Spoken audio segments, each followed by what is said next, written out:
çekiyor bunu. Aha, kaldırıyor. Paylaşsana. Galeriye paylaşsana. Olmaz. Galeri şu.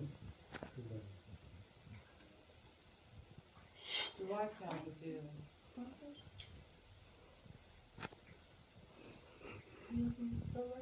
Tam bir oldu bence bir bakalım. Ne geldi? Anne.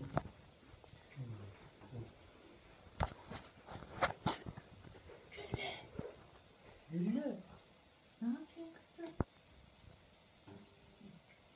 Ne oluyor ya? Değil mi? Güllü. Şey yapma.